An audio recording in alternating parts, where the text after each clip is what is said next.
मैं आपको अपना नाम और अपने गांव का नाम नहीं बता सकती हूँ। वैसे तो मैं महाराष्ट्र की रहने वाली हूँ। मेरे घर से पावना लेक ज़्यादा दूर नहीं है। ये घटना साल 2009 की है। तब मेरे पापा ने मुंबई में एक सोसाइटी में 2 BHK फ्लैट खरीदा था। हम उस फ्लैट में जल्दी से जल्दी शिफ्ट हो गए क्योंकि उस समय पर मेरे पापा और उनके भाई के बीच में कुछ प्रॉब्लम चल रही थी और बात ज़्यादा ना बढ़े तो मेरे पापा ने हमारा पुश्तैनी घर छोड़ दिया और हम उस फ्लैट में शिफ्ट हो गए। तब हम अपना आधा सामान वही पुश्तैनी घर पर छोड़ आए थे। यहाँ पर मैं, मम्मी पापा और मेरा छोटा भाई हम एक ही कमरे में सोते थे। मुझे वो घर काफी अच्छा लगा।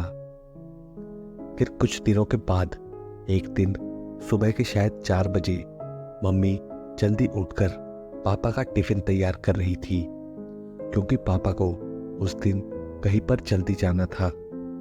तो जब मम्मी खाना बना रही थी तो उनको कुछ जलने की बदबू आने लगी। जैसे ही मम्मी हॉल की तरफ गई तो उन्होंने देखा कि एक काली परछाई हॉल के बिल्कुल बीचों बीच खड़ी थी और वो एकदम से गायब हो गई। मम्मी घबराई नहीं। उन्होंने तुरंत ये बात पापा को बताई, पर पापा ने इसे मम्मी का वहम समझा। तब मम्मी ने भी इस बात पर ज़्यादा ध्यान नहीं दिया। फिर इस घटना के 10-15 दिनों के बाद एक रात को शायद 11 या 12 बजे के आसपास हम सो रहे थे तो हमको मम्मी के बहुत तेज चिल्लाने की आवाज़ आई। हम सब ने वहां पर जाकर देखा तो मम्मी एक तरफ बैठी हुई थी। फिर पापा ने मम्मी से पूछा कि उनको क्या हुआ। तब मम्मी ने बताया कि वो पानी पीने के लिए उठी थी, पर उन्होंने देखा कि किचन में एक काली परछाई खड़ी थी और वो काली परछाई एकदम से भागकर मम्मी के आर पार निकल गई। इस वजह से मम्मी काफी घबरा गई। फिर पापा ने मम्मी को चुप करा दिया, ये बोलकर कि बच्चों के आगे ये बात ना करें वरना हम डर जाते, और ये कहा कि हम इस बारे में सुबह बात करेंगे। फिर अगले दिन सुबह सुबह पापा को जल्दी से अपनी ड्यूटी पर जाना था। फिर उनकी मम्मी से इस बारे में कोई बात नहीं हुई। फिर मम्मी ने भी इस बात पर ज़्यादा ध्यान नहीं दिया। फिर ये तीसरी घटना इस घटना के 15-20 दिनों के बाद घटी। एक शाम को मैं और मेरा भाई सोसाइटी के पार्क में खेल रहे थे और मम्मी घर पर अकेली घर का काम कर रही थी और पापा अपनी ड्यूटी पे थे। जब मम्मी काम कर रही थी तो उन्हें हमारे कमरे में से कुछ आवाज़ें आ रही थी। उस कमरे का दरवाज़ा बंद था। वो उस तरफ देख ही रही थी। तभी उन्होंने देखा एक औरत हमारे कमरे में से निकलकर सीधा मेरे मम्मी के सामने आकर खड़ी हो गई। उसने लाल रंग की साड़ी पहनी हुई थी। मम्मी बताती है कि उसका हुलिया काफी डरावना था।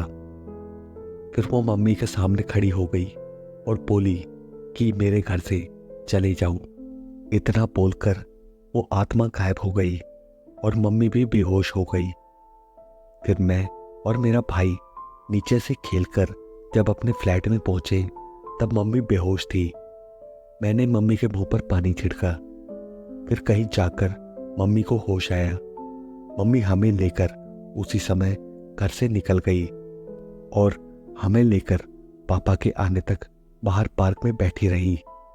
हमें इस सोसाइटी में ज़्यादा समय नहीं हुआ था तो हमें वहाँ पर कोई नहीं जानता था, तो इस बारे में हम किससे बात करते।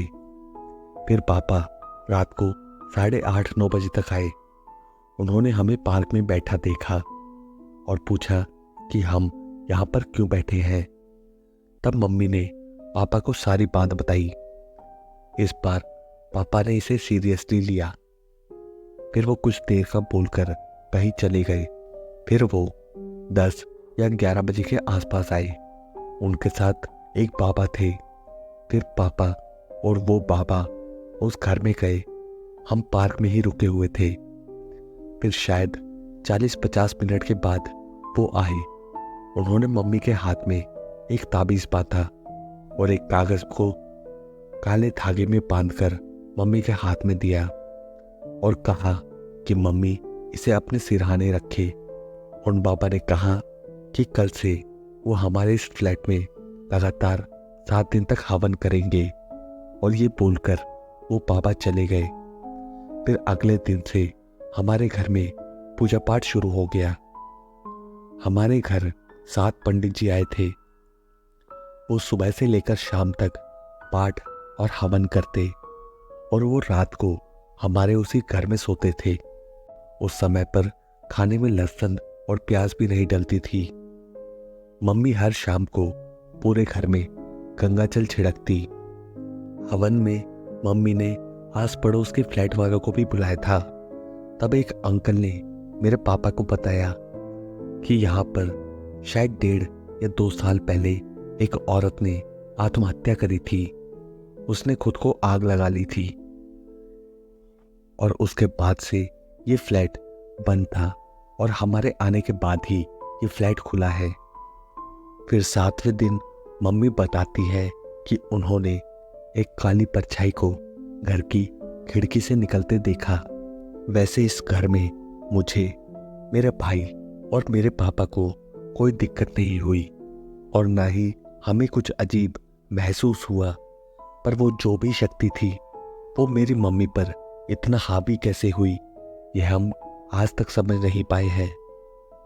आज इस बात को लगभग 15 साल हो गए हैं, और हम आज भी उसी फ्लैट में रहते हैं।